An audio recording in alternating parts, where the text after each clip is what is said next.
That's the only thing that makes you cold is the wind. So we On your blocked the sweat. wind and it was good to go. Yeah. Yeah, let me in on some of these training secrets. Like, what is it like being? So I grew up, I skied competitively for 12 years in Colorado. So like my entire, probably a lot of the same things that brought both of us into the training industry was like a love for sport, growing up, having it be a big part of your life. But growing up skiing, very different than growing up playing football. What was that like for you as a young athlete?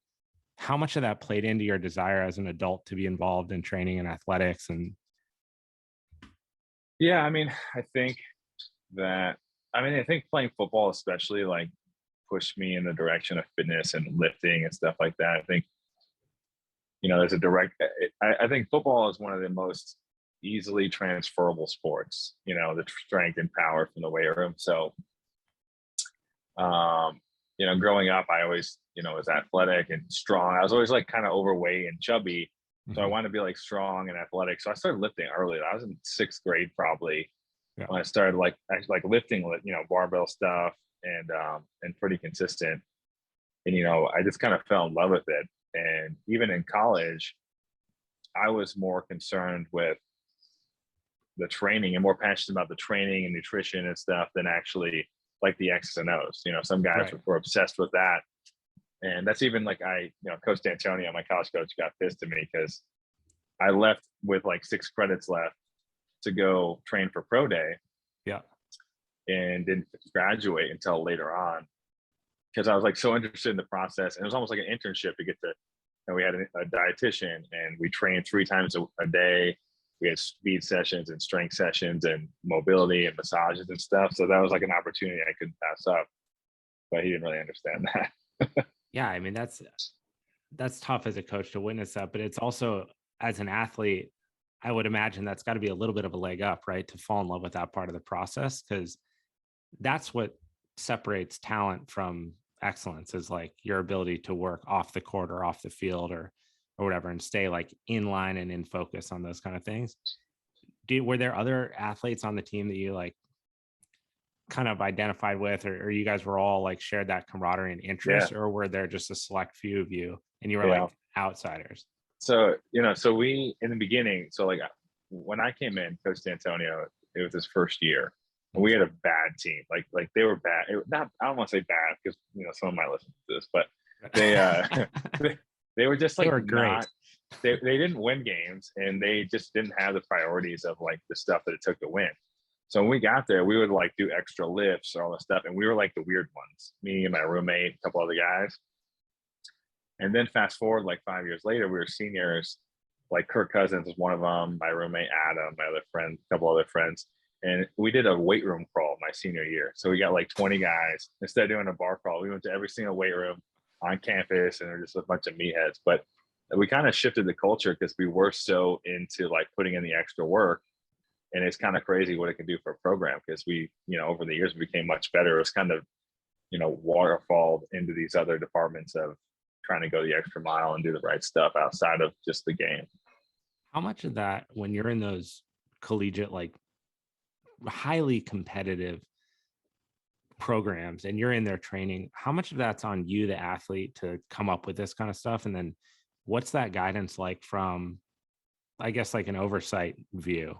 Like, are they who are you working with directly, and the trainers there? Are they actually coming up with these on a one-on-one basis? Are they running older programs that are just like tried and true? Like, what's that culture like?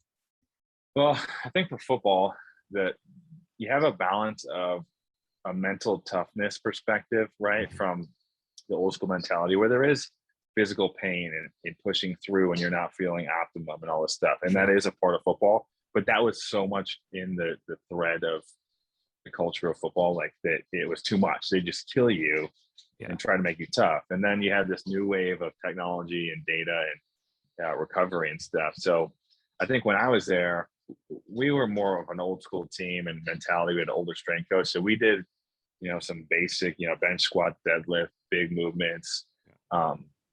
Nutrition was just getting involved. We had dietitians, but only as a request, and it wasn't as in depth as like I'd have wanted. Our medical staff and training staff was amazing. Like any injuries you had, they were always there for availability. But I've went back recently, and now the technology they have is unbelievable as far as recovery and injuries and just like tracking data to make sure they're performing at the highest level. It is wild how absent that has been in the past. Like, I mean, Yeah. you and I had an interesting view from like the client facing side and training side when we were with Equinox of doing the TRX stuff and seeing even on that, which is like a very gen pop kind of intake platform, still providing very high level return for them. But the fact that at a collegiate level that wasn't present, that you weren't taking into effect like these different data points that you can affect based on training or recovery. Like I think back to my time as a skier. I mean, half my coaches are sitting at the bottom with like big ass lips of chew in their mouth, they're just spitting all around the ground. Yeah. Some of them smoked cigarettes. Their nutrition's not something that we ever talked about. Sleep, I didn't, good luck sleeping. I hope you slept, but it was their advice, but there was never anything on top of that. And now you and I know such a valuable aspect of your ability to perform is like, maybe even more so, right? It's like how you're recovering. Yeah. I mean, even like my wife, Katie, training with the U.S. swim team, and just I don't want to say it's just not utilizing technology and not using metrics. A lot of it is these sets that coaches have come up with, that swimmers have done well with, but like, they're not using a ton of heart rate data. They're not using any VO2 max data, but people are getting results and it's worked. And that's kind of why they do it. But, I think combining those two things could be a pretty powerful tool. And it's amazing. You would assume all these things are getting done, and that's like, you're just, squeezing every ounce of ability out of somebody. But I think, there are a lot of sports that it's left on the table because guys are so talented that it almost makes up for those things. But I think it could be taken to another level. Do you feel like there's places within we'll keep it within like the collegiate arena where maybe that stuff is available, but the athletes aren't interested in it? I think that I would say more probably at the NFL or the professional level, other sports, because the colleges have a lot of control over the athletes. Yeah, they do. So if a coach believes in something, well, one, chances are, if they're a good coach, they should be able to relay that message and get the team bought in, which I think that's what's happening in Michigan State right now when I've been back. And then, two, in the NFL, I think that guys are so talented that can kind of be a deterrent where they can get by and they're on their own and they're young, they have money. So I think there's a lot of outside factors that either they're all in or they're not into it at all. And it's kind of up to them. They can only make them do so much as far as control goes. Yeah, I feel like the hardest part's got to be managing the personality of just tough. Someone who is good, knows that they're good, and then also independent of the team they're kind of like fine on their own, to get them to be part of it. And I mean, not nearly on the level that you have ever been on, but even in skiing, which is an individual sport, but on the team aspect of it, when you have someone who's not motivated within the cohort of people, it completely affects the morale. And even in an individual sport, it had big outcomes, but on a team sport, I can only imagine what that does to like the locker room vibe or your camaraderie. Yeah. Like, can you think back to any experiences where something like that directly impacted your guys' ability to perform as a unit? Yeah, I mean, like I said, my senior or my freshman year, I mean, it was literally in the weight room, guys were just, what's the least amount I can do? I'm trying to get by, and it was toxic, and that culture spread like crazy. And it would come out in different times of adversity, whether it be in a game. I think that translates over into different situations, and it's like culture is such an elusive thing. It's just it can be positive or negative. It's very hard to harness. It's like things are.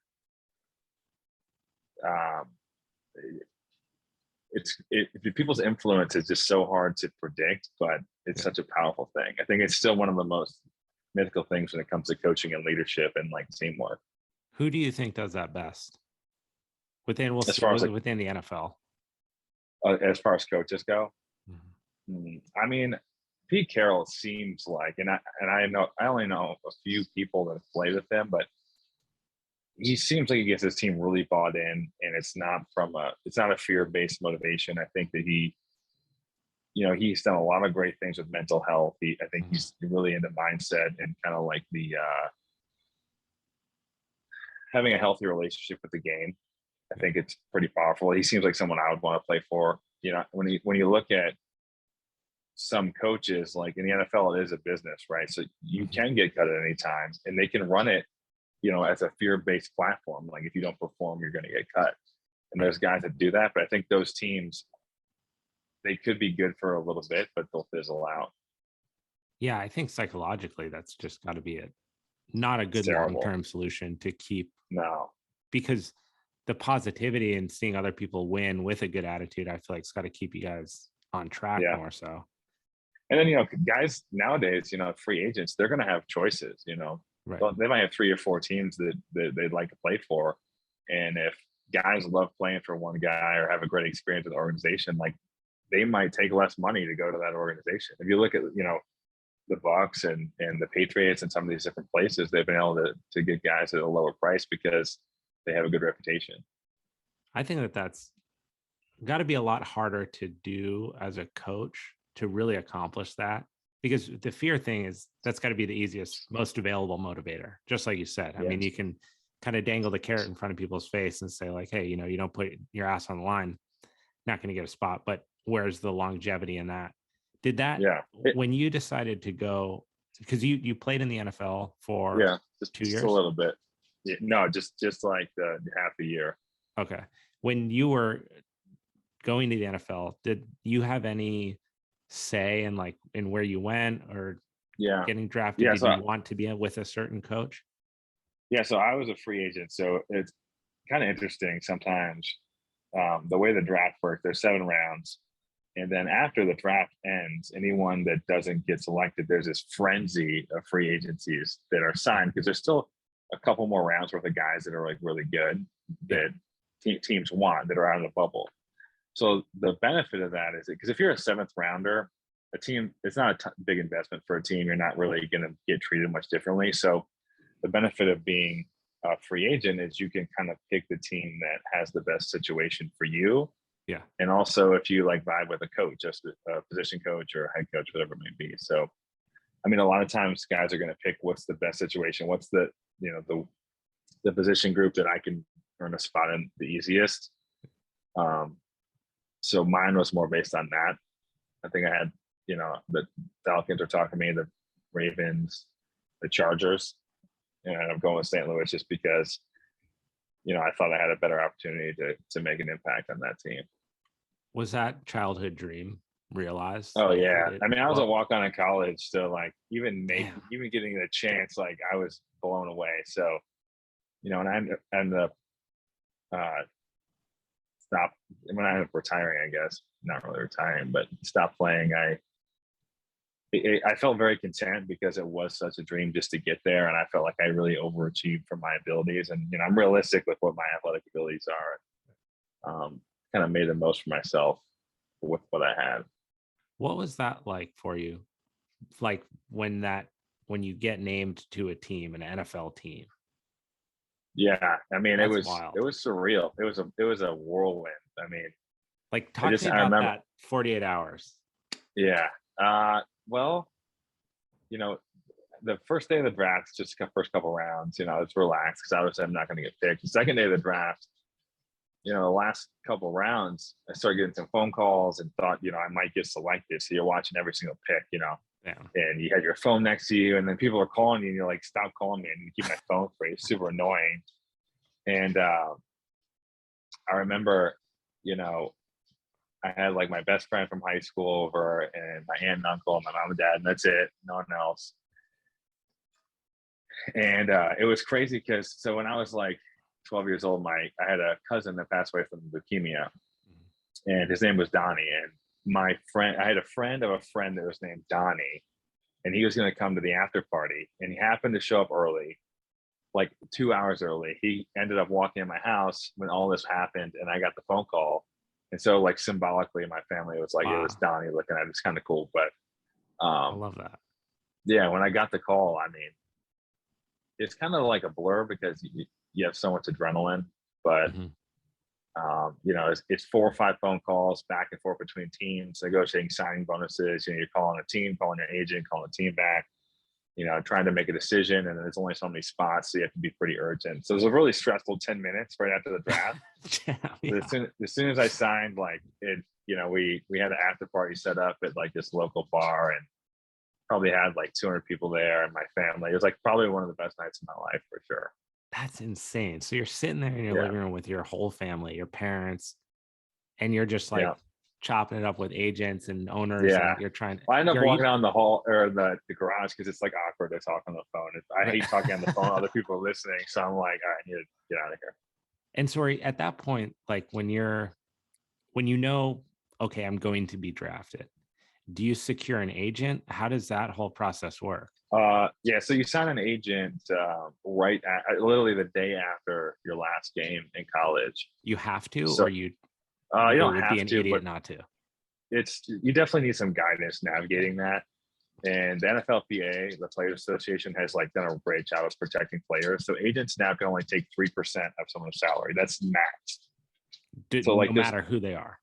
No matter who they are. So there's no more that like, my McGuire. agent took all my money. Yeah, none of that's going on. So they can take more of marketing dollars because they're negotiating that for the salary. So you get an agent, and then so my agent paid for me to train for like 4 months, paid for all that, paid for food, car, house, all that stuff, which is awesome. Like best thing ever. Just literally train 3 days a week and you have everything. Yeah, I was like, it sounds like a dream come true for you.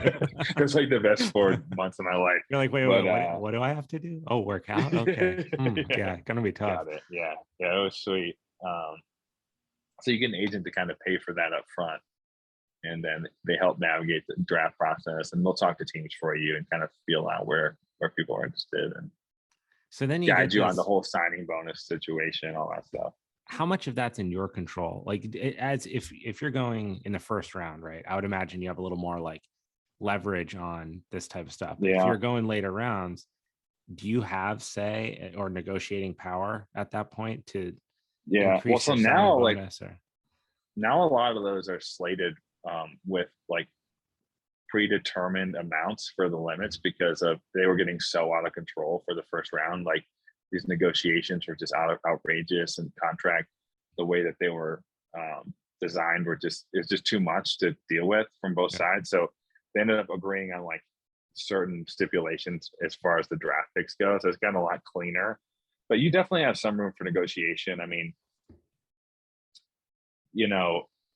not a ton as a rookie. Like your initial contract, especially in the later round, or the rookie minimum, which is I think now it's a little over like 550,000, and then your signing bonuses are somewhat negotiable, but for the most part they're pretty much locked in, and they kind of taper down the further down you go as far as draft picks.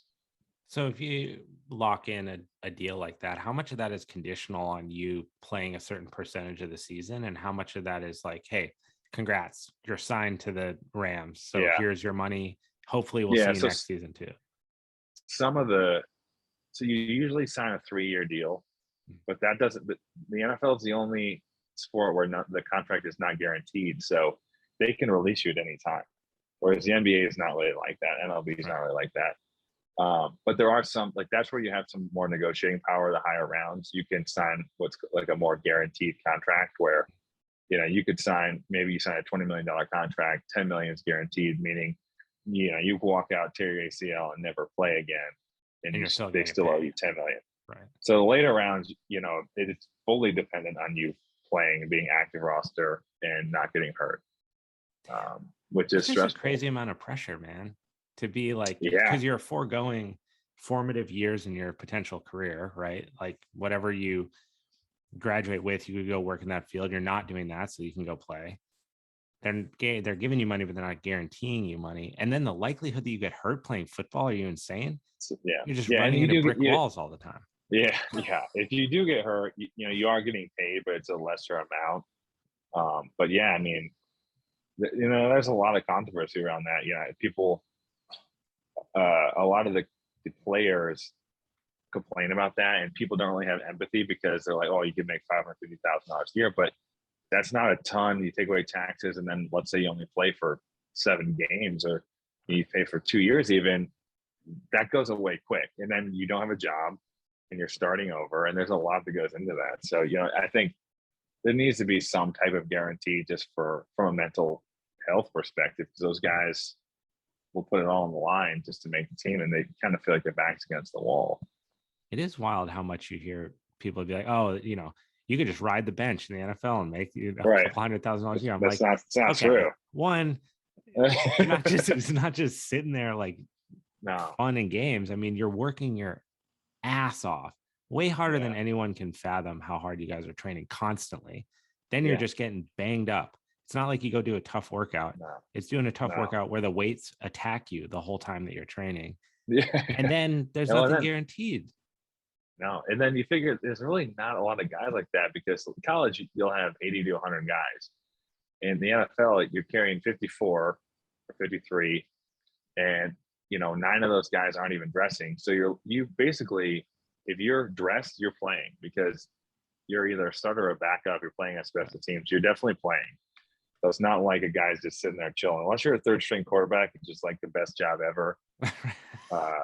That's pretty much that's the goal job. I mean, backup quarterback, third string quarterback.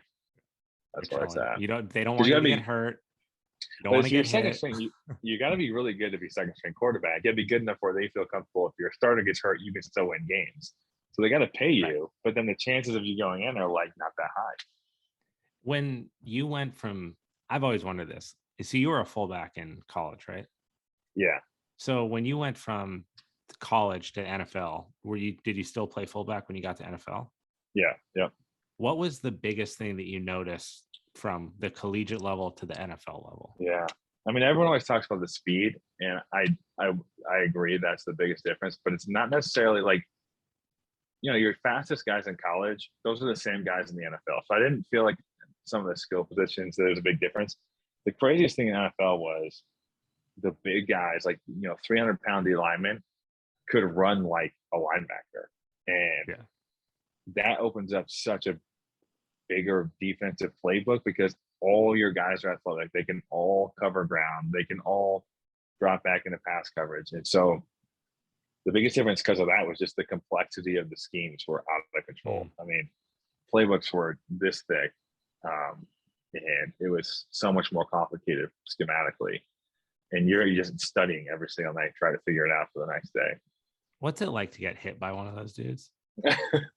I mean, usually, I was trying to be the guy that they were getting hit by, but some of those guys just, it's not even their size. It's just like, I didn't so clarify. Explosive. When they're coming up at you and you got to shut it down, what's it like to get when they just cover the ball? And some of those guys, man, it's not even like how big they have their hips, like they're just so explosive. It's like when you see someone that can just hang clean like a ton of weight, their hips are just like snap. And just imagine that, just God-given ability into a human. Yeah, I mean, dude, the guys that like could transfer that, it was like hitting a brick wall. Forget what game I was watching the other day, and this guy came. I'm totally gonna butcher it. I'm not gonna try to remember on this episode because people will hate me for it. But this guy just like came. It was like a shuffle pass outside. He ran really wide and just didn't see this guy. It was so clear that he didn't see him there at all, because there was no adjustment in his running position. He didn't do anything different with the ball, and he kind of came like shallow and then looped in, and he hit this guy so hard, man. It was like that, the noise that it makes on TV when the pads just hit the right way. Yeah. And somehow he just bodied it. Like they went to the ground and he stood up, and I don't know how much of it is just like machismo, like you don't want to let people know you're hurt and inside you're like bleeding. Oh, for sure. But he got up and I was like, oh my God, I just couldn't imagine. It's one thing when you can prep, you see it coming, or you're boxing and someone's going to try to punch you, but to get blindsided like that by a truck going 50 miles an hour, I mean, I can't believe that you guys weather that. You're like so taken off guard. You get up because that's like what your natural reaction is, right? But then like you like assess the situation. You're like, this is not good. So how do you? You're going to like walking around. How did you train for that? Because I think about, years of training for skiing, it was kind of easy. Like the ski season would come along. I knew that my ski volume would be higher. My training demands need to be lower, but I could gauge really well how I was going to feel based on just quantity of skiing done. So if I skied like a really long day, I knew it was going to Yeah. affect my recovery. So I could back off my weight training a little bit.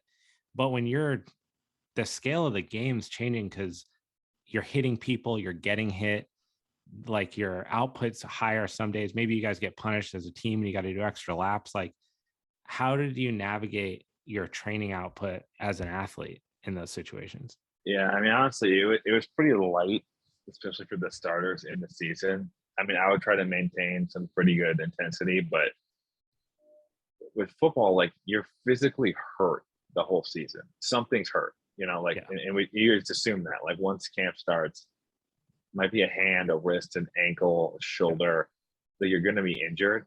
So you're never really able to train full go. You're always modifying to some extent. I mean, I had like 2 AC sprains my whole senior year. So, I didn't do anything over like chest level, any exercises my entire season. Right. And you're always like that. Guys are, doing modified leg exercises because their knees banged up, whatever it may be. So it was more of injury management than load management. I'd say you'd basically just try to get yourself so physically conditioned for the peak of the start of the season that it would kind of like Raise your floor. hold you through. You Yeah. just do enough to kind of hold you through, and then by the end you were kind of like in rough shape. But then off season would start and you'd go at it again. I'm like a big fan of MMA fighting, and it's interesting when you hear fighters talk about like after a loss or after a win, and they're like, oh my, they win, and they'll go, oh, I had like a broken rib in the second week of training camp. I battled that the whole time. I snapped my finger 2 weeks ago, and I didn't give a fuck. Like I was just going to do it anyway, and I'm a champion.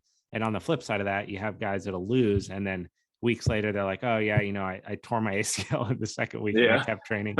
And then every once in a while a fighter come along and be like, look, no one is walking into the octagon 100% ever. Yeah. Every single person, you can't train for these sports unless you're navigating some kind of injury the entire time, because it's, look at what you're doing. It's contact. It's the nature. Max output. And if you're not, the next guy is. And if you're competing for anything, like a place, a contract, a roster start, something like that, you can't get outworked. And so because of that, it always keeps the like mentality in this crazy spot. It's wild to see athletes and you guys be able to make it through a season. I'm never surprised when I see a guy get injured. I'm like, well, that makes total sense. Yeah, I mean, guys will. It's crazy how many guys are getting injections and doing whatever it takes to get back on the field, and you don't care. Like you'll do anything. That's your whole world. People don't. That's the thing that I don't think people fully understand. Like, why would you ever do that? It's like, well, it's so important to you. You'll literally do anything it takes to get back out there. You have such a purpose, and you feel obligated to do it for your team, and it's just like, as harmful as it is, it's like the most fun and rewarding thing that you can do. What's the conversation around mental health within the locker room? Was that something that was even talked about when you were in college? Because I feel like with the last Olympic Games, these athletes coming out about mental health, like this is now has kind of a space within sports in general. And I remember that was never talked about at all. Even, I mean, again, this was skiing, it wasn't football, but you don't talk about how you're feeling because no one cares. No. You work hard and like get through it, and now I feel like people are like, hey, whoa, let's have this conversation. Let's talk about this. Like, how was your mental health as an athlete? Was that something that was present in the locker room at Michigan or in the NFL? I think that, I mean, as an athlete, well, first off, no, it wasn't present. I just culturally, I wasn't there. I don't think people necessarily either had the resources to know enough about it. It's the leadership in an organization. I just don't think there was enough out there. I don't think it was available. I don't think they were aware of it. So I can't necessarily fault anybody. It just wasn't around. You kind of just kept it down. But I think as far as the athlete goes, I had some bad injuries when I was younger. probably in pretty bad place. Not like anything terrible. I had an awesome support system and family, but I think there was definitely a place where if it was acceptable and so socially acceptable, I probably would have utilized some of those resources if they're available. And I think it's good that those are starting to like kind of flourish and become more normal. But I think that's still it's going to be a tough path to navigate. And I guess finding the balance of you want it to be acceptable, but at the same time you're going to have the same culture. The sport's been that way for a long time, so I think it's going to be a while before it is in the optimal place. Probably 10 to 15 years, I guess. What do you think? I think about this a lot. Like, what do you think optimal is for that? Like, how do you actually create a good mental health blueprint within a team? Because I think that on the flip side of that, there's actually some benefit to the hardened nature of it too, right? Like, I agree. If you're on a team and you give everyone an out because they don't feel like it that day, it's going to completely ruin the dynamics of the team, which makes something like, I don't feel like football is possible without having a hard head and physically and mentally, right? Like, you got to get through some shit and be willing to overcome some doubts about yourself, about what you're doing, about injury, recovery, pain, all those things. You have to master that to be successful. But how can you say, okay, in football, we're not going to care about people's mental health, but in gymnastics, we're going to care about it, or in downhill, we're going to care about it? Like, I don't know. What do you think about that? I've thought more about mental health in sports this last year than ever before, just because it's present in the headlines. So like, I've been thinking about this in general, sports in general, because I agree with you. I think, the problem is these emotions, right, are a continuum, of nervousness to anxiety, like diagnosed anxiety. There's some similar feelings in the way that these emotions like are expressed. So it's hard because, like look at the young athlete, it's good. They're nervous and, they are anticipating something and, they're getting the butterflies, all that stuff. But then also when you start creating a ton of labels for things and these outlets for these different emotions, it's kind of out of sight, out of mind, or if it's always there in the face, like they might drift towards that and think, oh, I'm uncomfortable, this is not okay. When, like you were saying, right, I think there's a huge benefit to going through adversity and hardening, not like hardening, but working through some of these emotions and dealing with emotions and finding a level head. And that's a huge life skill. So that I think we're, as a society, I would say, really trying to find that balance right now. And I think it's going to be a lot of trial and error. And I think that it's going to work for some people and not for others. And it's going to be kind of volatile for a while, just trying to find the perfect place for that to kind of level out. I feel like we're the wrong panel for this, because I feel exactly how you do about it. I think there's so many instances in my childhood relative to sports where like I had to work through some shit that sucked, and not like fun sucked. Like, you're sacrificing your social life as an adolescent to go train. Your friends don't understand that because they're not doing it. You're forfeiting social experiences because you want this thing so bad that in the end ultimately didn't happen. For I didn't go to the Olympics, but it's all I thought about every single day for 15 years. You make choices, you don't perform, you come up short, you get injured, you can't pursue your dreams, all these kind of things. Like, they're so brutal, but life is way harder than that. Way worse, dude. People die, people get sick, you get fired, you get laid off, there's so many things that can happen. And if I look back on my experience as an athlete younger, if I didn't have those, I think I would have fallen apart in my 20s, dude. Fallen apart. Yeah, and looking back now, you think about how you handle things, and I think a lot of the groundwork is laid in when you were super young. The way you respond to all these different things, even now when something happens to you, it's like you kind of fall back on those habits. Like those are ingrained in you for a long time. So, man, that's what I mean. I don't know where we draw that line. I know that kids are getting brought up a lot different than we were. Some of it's really good, some of the changes, but at the same time, I think there has to be some failures. There has to be some adversity.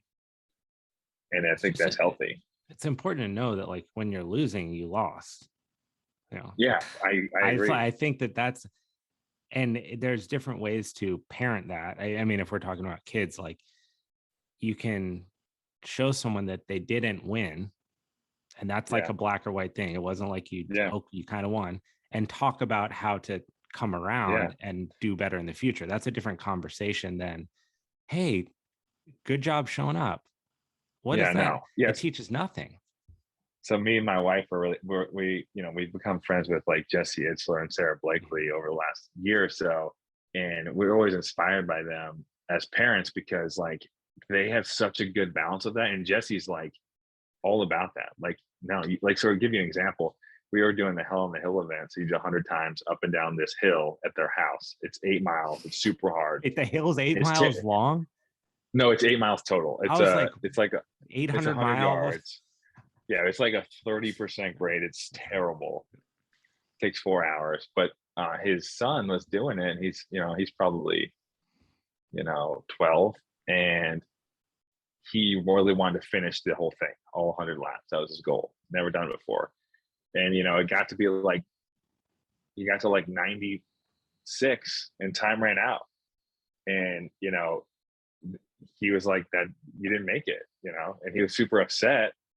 But he's like, well, you got to start training next year. That's kind of how it goes. Like, you got to push, you got to set goals, and it's okay. And now you know what it takes. And I just thought it was like a cool, controlled version of like what we're talking about. It's like, it is okay to know if you won or lost.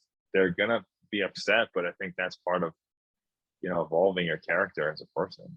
I think that's really well said. And it comes down, I think about the parenting aspect a lot, but it comes down to how you handle the back end of it.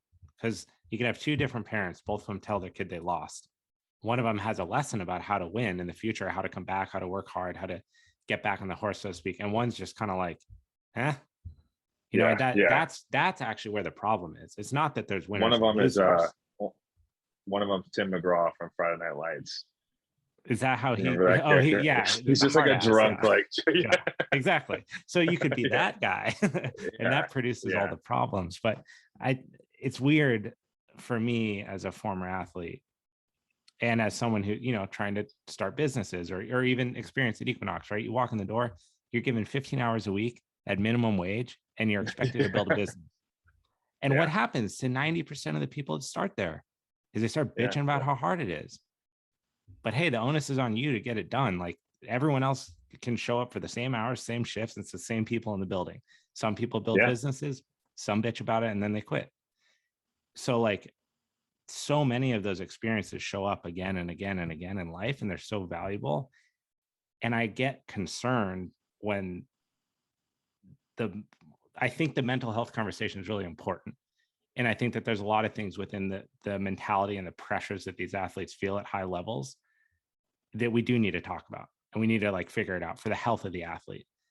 But then, like you said, I think it's the labeling can get grouped in there, and it creates excuses where there shouldn't be for problems where there aren't. And I like that. That becomes problematic. But and you definitely see it firsthand. As some of these kids are starting to grow up and become athletes, even higher level athletes. You can start to see some of that just seep into the mentality, I think. And you trained your wife when she was competing before you guys were married, correct? Yes, correct. And she was training for the Olympics? Yes. Yeah. She ended up not. So she went to 2. She was going to come back, and she was doing really well when I was training her, and then she got a pulmonary embolism and had to retire. So what's that? Pulmonary embolism? So she had a clot basically in her lung. Oh my God. And 1 in 3 result in like instant death. Wow. So it was like worst case scenario. She tried to come back, and just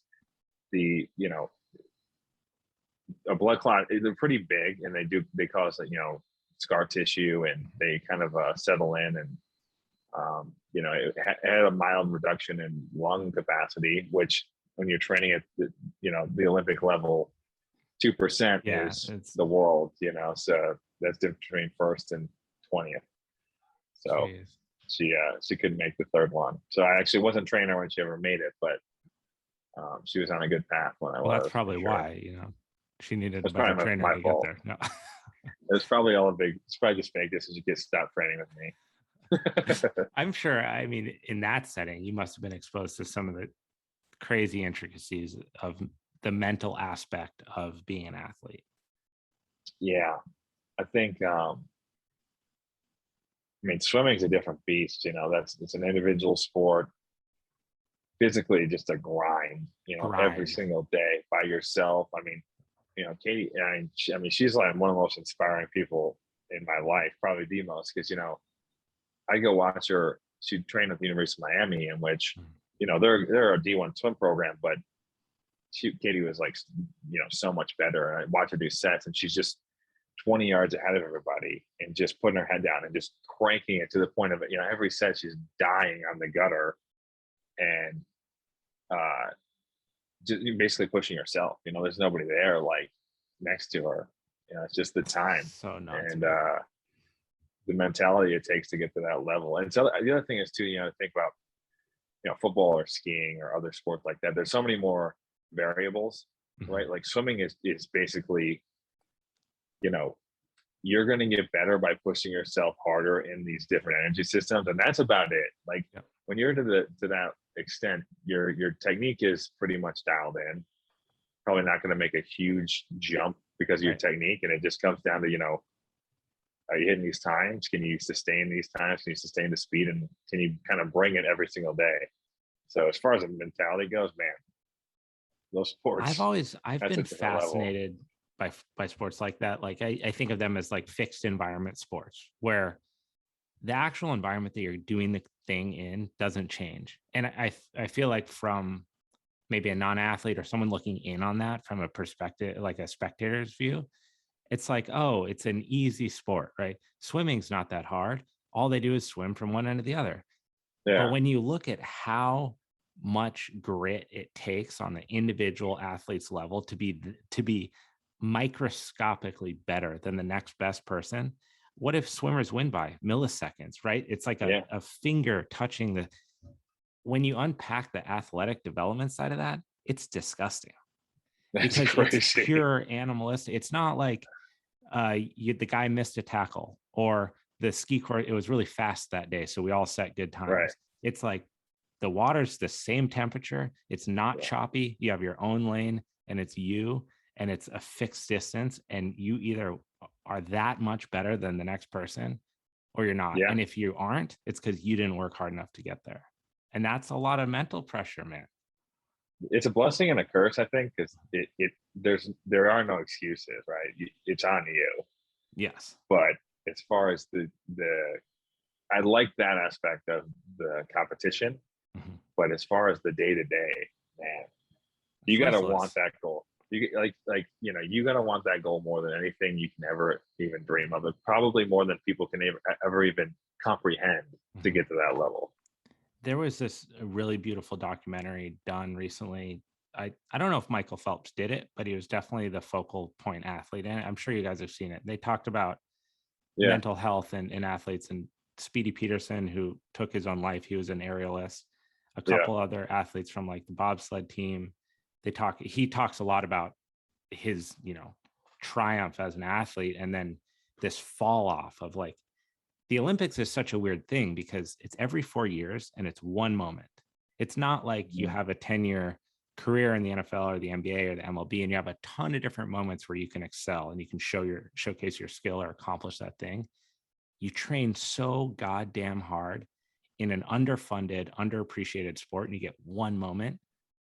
And even if it goes well and you have, I don't know how many medals Phelps had, it was crazy, like 16 medals or something. Yeah. And then the Olympics are over and, no one cares. And that's so crazy to have that accomplishment followed by like immediate fall off. When you look back to your career in the NFL, Did you have a moment like that when you realized that you were no longer going to play professional Yeah, I mean, football? I think that whole, you know, cycle, it's like it's a blessing and a curse, because I think the experience that you're having is so awesome Mhm. that it almost like, you're not going to reach that again. You're not, no matter what you're doing. It might not even be in sport. You're probably not going to reach that pinnacle of, one, you pouring your heart and soul into something physically, mentally. Mhm. Like, not many things on this planet take that. And then two, usually you're with a group of people that you really care about. And then three, everyone else cares about it. Right. So, the energy is unbelievable. So I think it's like, as much as there is that drop off, it's because of such a high, right? Mhm. Like, it comes from a good thing. But I think I felt that a little bit, like, gradually over time. It kind of like snuck up on me. I think my wife was more the opposite, because it was such an abrupt ending. Mhm. But we both went through a hard time. I think that's why we worked out so well, is because we were going through a lot of the same stuff. I mean, not many people can relate to that exact moment. And I'm like, I know exactly what you feel like right now.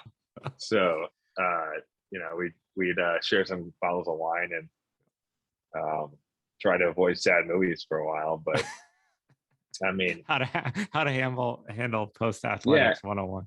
I think anytime you go through something that great and it's not going to be around anymore, regardless of what it is, there's going to be sadness. I just think that's a natural cycle. So it was tough, and it's still tough. I'm not gonna lie. Sometimes when you look back, and it's not even necessarily like the games, because those were amazing, and the fans and everything. It's more just the being around a group of people that are bought into the same goal and like working that hard every day. That's a very tough thing to find, and then it's so rewarding when you put all that work in and it Yeah. actually comes to fruition. I also think that there's some parallels.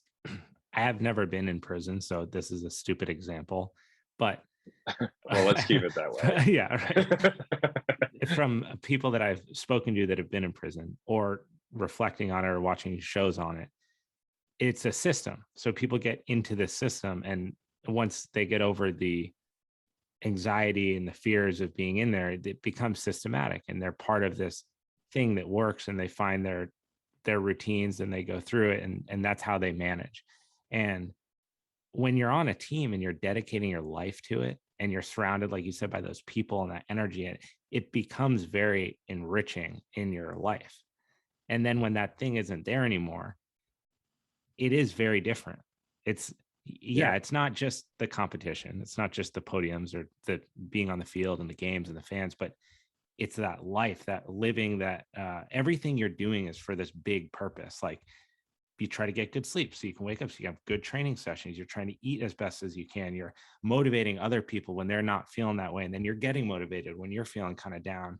And it's this big system that like works, and that's something that's really special that you only get to experience, at least in that way, within athletics.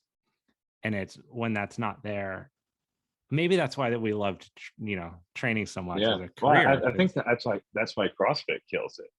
yes, I think they 100%. they their community. I mean, you know, as far as fitness goes, it's probably my biggest pet peeve is, trainers are the most like negative, like quick to point the bad and stuff. And when you look what they do in CrossFit, their community is unbelievable. And I think they take a sliver of that. I don't think it's Yeah. identical, but it mimics that feeling probably more than some people have ever experienced.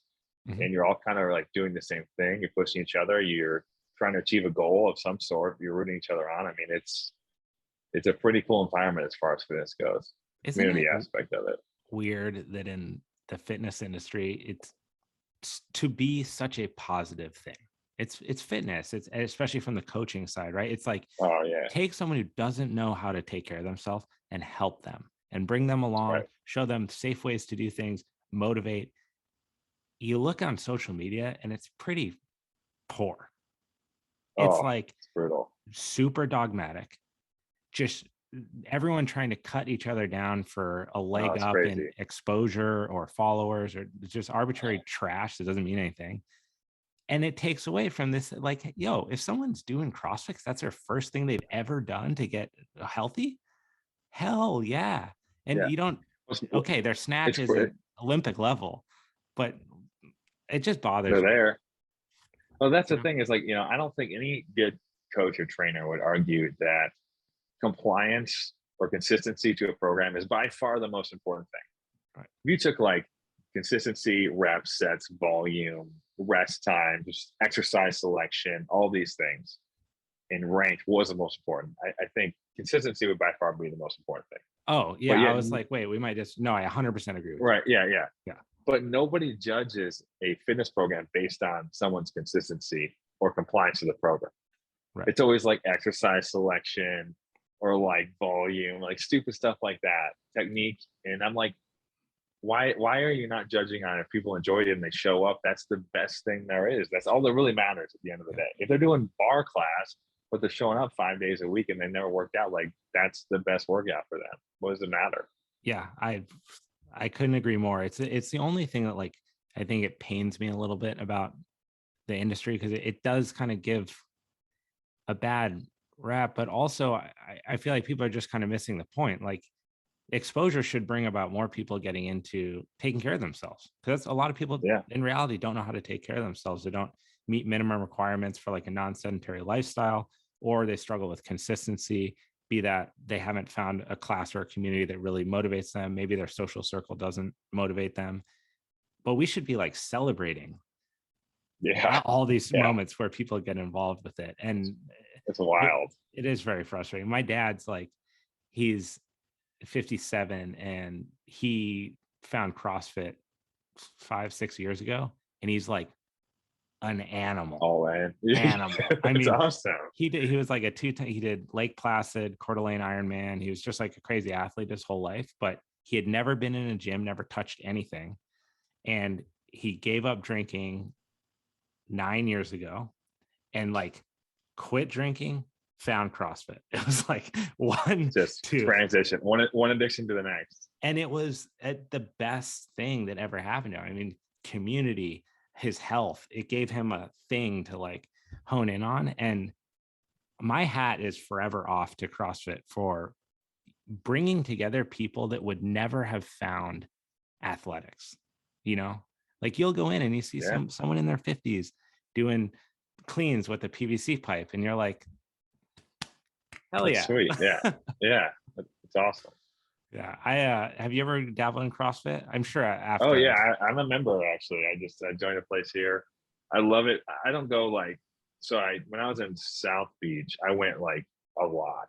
Mhm. And it does if you do the WODs every day, it definitely breaks you down, so I think you have to be smart with the metcon stuff. But I try to go at least 3 times a week just because it's like conditioning. I know I'm not going to push myself to that extent probably on my own. It's a cool community, and it's like the environment. I just love the environment. So the other nice thing is from a program perspective, like they post their WODs, so you can kind of, okay, this is where I'm at, see what it is. Okay, I'm not going to go this day. At least if you got like something going on as far as a restriction, you can kind of plan accordingly or scale it. It's kind of nice. So I got to ask, this is kind of a jut in the conversation, but why did you leave Equinox? I'm very curious. Well, yeah, I mean, it wasn't anything necessarily against Equinox. I mean, I had an awesome experience. I had,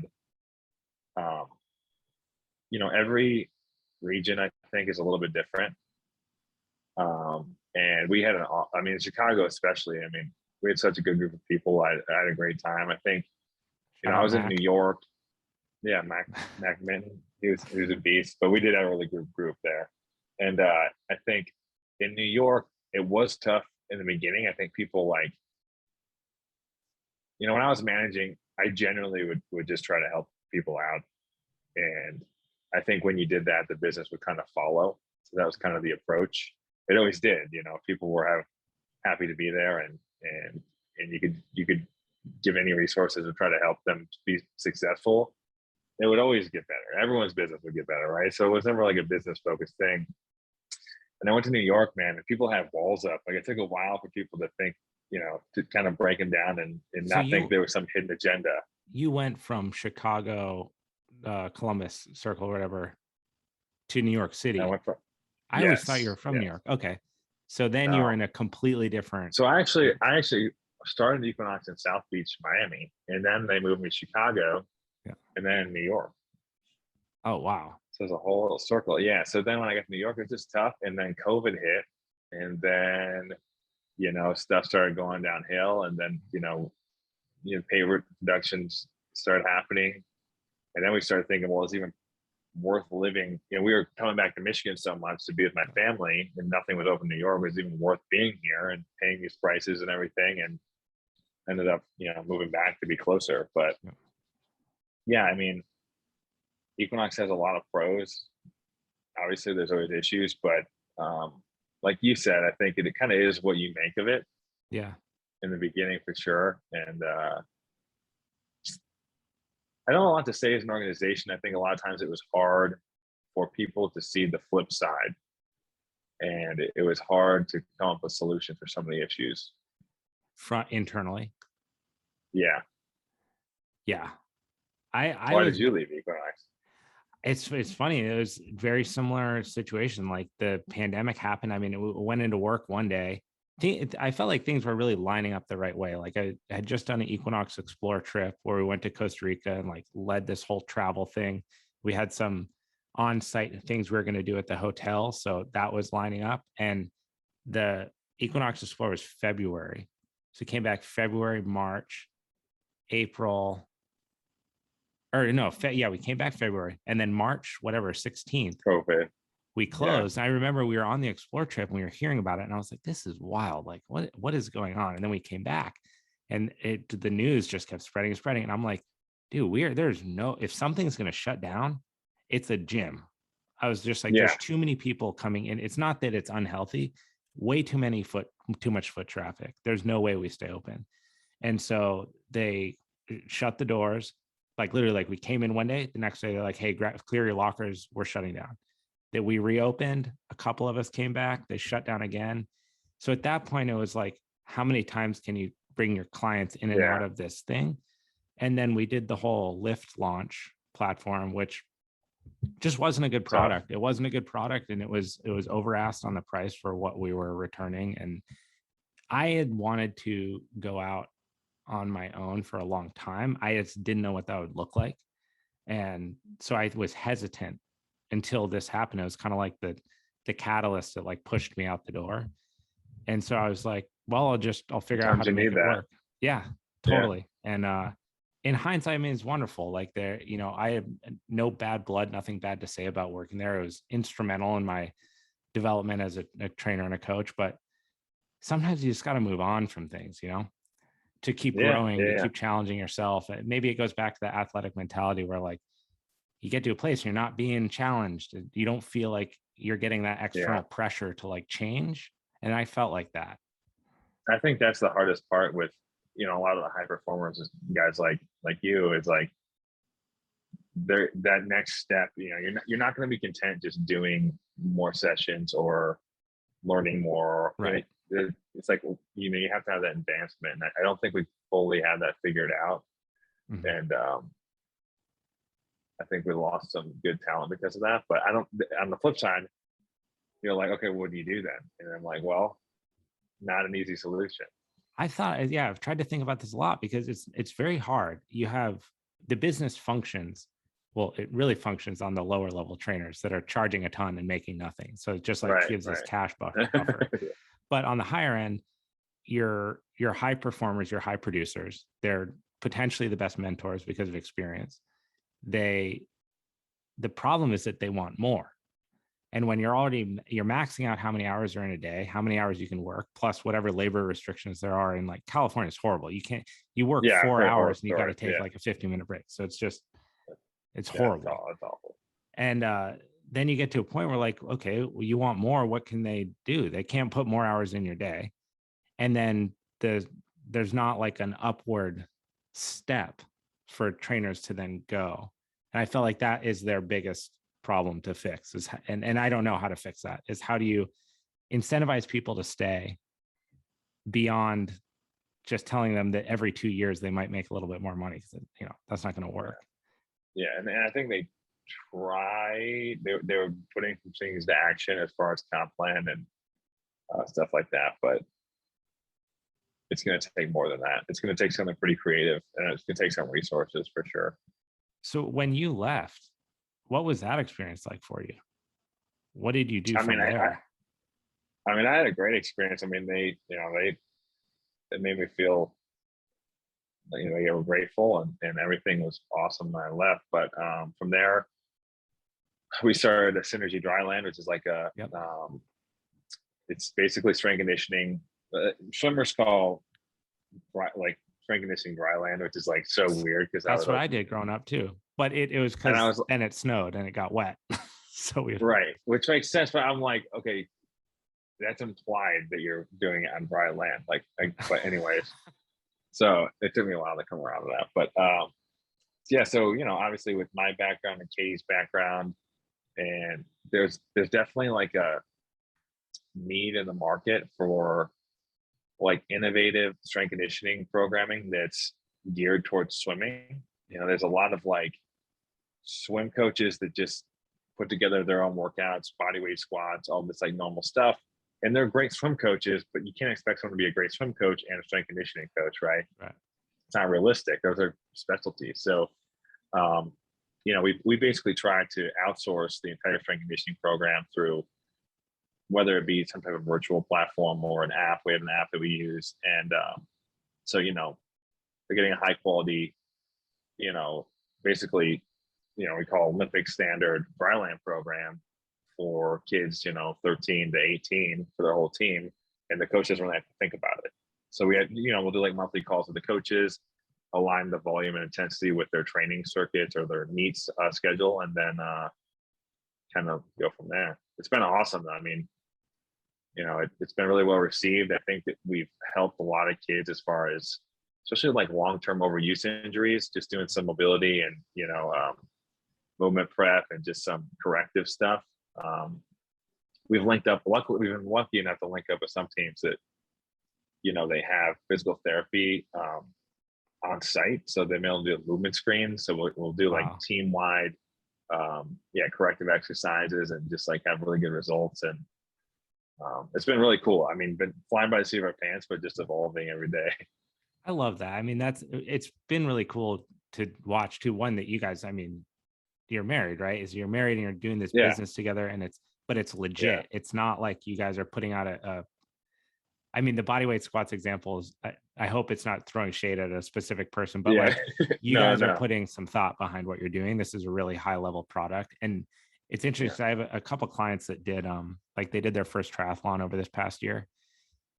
And when you get into like things like triathlons, like there's two levels. So you have like the high school kind of younger athletes that are like eager to learn, eager to get better. Their parents love more structure, right? So they're on board. Like parents are like, oh, we can optimize our kids' performance. Yeah, let's do that.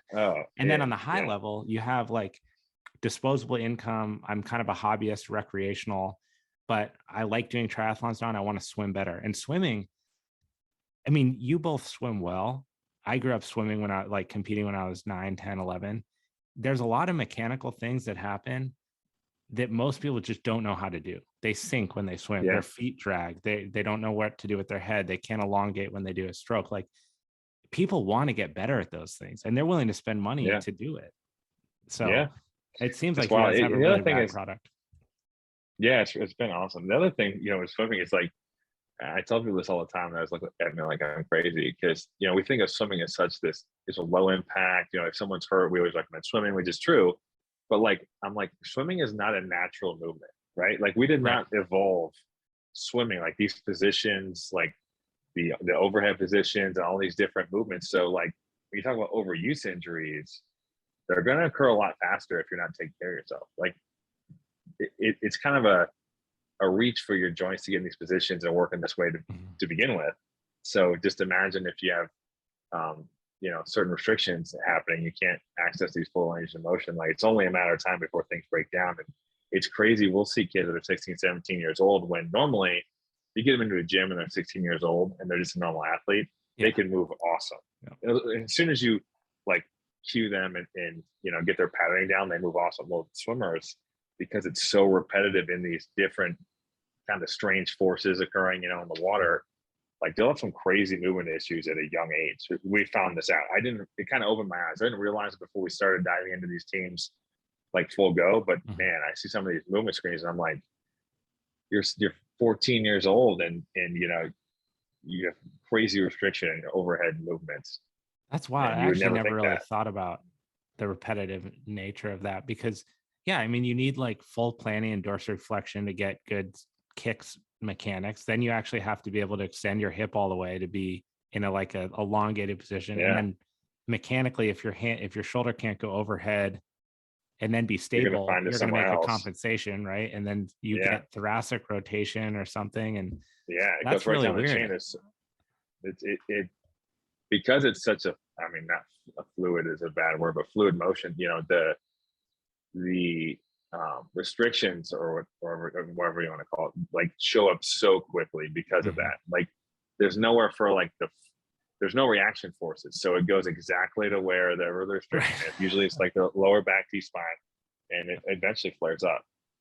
That's really cool. So you guys are able to partner with different programs like all over the US and then help their younger athletes go from like a Yeah, screened intake to a yeah. personalized program. And then you're not individually writing every single one, right? Or We you are. we like to work with teams the best. That's, you know, on a larger scale, but we do. I mean, you know, for like a more, you know, a higher price point, we do write individual programs. Gotcha. Where we touch base with kids like once a month, and or not just kids, some adults, but and we try to customize them more. So that's like if maybe their team doesn't have a dry land program, they would reach out to us, and they're doing their strength conditioning on their own. But and we also partnered with Tier, which is basically like Apparel, right?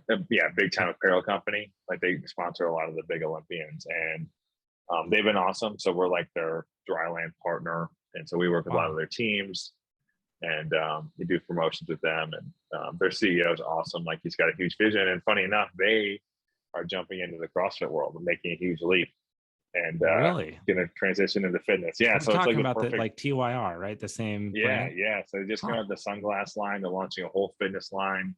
They sponsored like Noah Olson, the CrossFit Wow. athlete. Yeah. So it's kind of cool in between. We're in like this perfect transition phase of the brand. That's got to be really fun for you too, like to be doing the business side of this also. Like there's the programming and the structure and the screening and everything, but then there's this, like, you guys are creating a business. It's a brand within the sport, and then there's partnerships and collaborations, and then you're kind of by default you're networking, right? So then you're rubbing elbows and meeting with really inspiring people. Yeah, I mean, Katie, thank Katie for that. Like, you know, it's been, you know, the doors have been unlocked just because of her experience. You know, it's like she's like, oh, we have a, you know, we're just starting it, and she's like, oh, I set up a call with the, you know, the CEO of Speedo for tomorrow, and I'm like, you're like you realize like that's not the normal Rolodex, and you know, I'm thankful for. But at the same time, I mean, she worked her butt off and earned all those contacts, so that's been a nice addition. Well, that's awesome, man. It's Yeah, inspiring to it's really fun for me personally, and I'm sure for you, to see people go from where we were before to out to starting their own things, and seeing them work and taking the skill set that you developed and then growing it into this. It's been cool to watch happen. It's one of the reasons I was so excited to talk to you on here, because it seems really cool. Like, you didn't miss a step. You know, Equinox closed, you moved on, you immediately maybe really just got amplified. Like, everything you did is just louder and better and bigger. It's rad to see, man. It's cool. I mean, you know, social media has been getting a bad rap, but I swear it's one of the coolest things. Like, when I see all your stuff and you stay in contact with everybody I know from around the country, it's just cool to see all the positive stuff going on, and stay in touch with people that I normally wouldn't get to see the day-to-day stuff. So, I mean, I think I'm thankful for a lot of that stuff, and it's just, I think it is what you make of it, you know? It's exactly that. I think there's a bunch of negativity, of course, just like with anything. But there are these cool products that come out of it. Like, ability to stay connected. I mean, this is a prime example, right? I've never actually met you. That's crazy when you think about it. That is crazy. Yeah. Like, we work for the same company. We know of each other, but you kind of vet each other through your social circle. So I work with Mac. Mac goes to Chicago. You and Mac work together. You're exposed to different people, and you kind of, if the social media is honest, which you never really know, it does kind of, it builds up this perception of who you think someone is. And then when you meet them, it's not that weird. It's kind of like, oh yeah, I saw Todd and, last week, or I'll be in New York and I put up a photo and you're like, oh, I love that city. And it's not like, it's like, oh, I love the city too. It just, it does bring people together. And I think that's one of the cool things about it. And one of the healthy things about it. That's like it's a win for the industry. Well, we didn't even get to talk about sleep, so we're gonna have to have you on again. Maybe we can have you and Katie on at the same time. You guys talk about sleep and performance.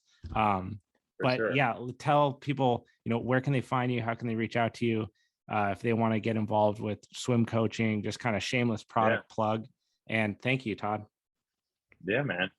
So my Instagram is ToddAnderson42 _. Our Instagram for our business is Synergy Dryland at Synergy Dryland or SynergyDryland.com. But my wife's is KT, what is it? KT Off 909. Good job. Now I already know. KT Off 7, I think. It's one of the two. She had a Twitter and an Instagram that were different. But anyways, Synergy Dryland. Just shoot us a DM or go on the website. We'd be happy to help you out. Rad, man. Well, Todd, thank you so much for your time, brother. It was awesome. And we'll do this again in the future. All right, man. Great talking to you.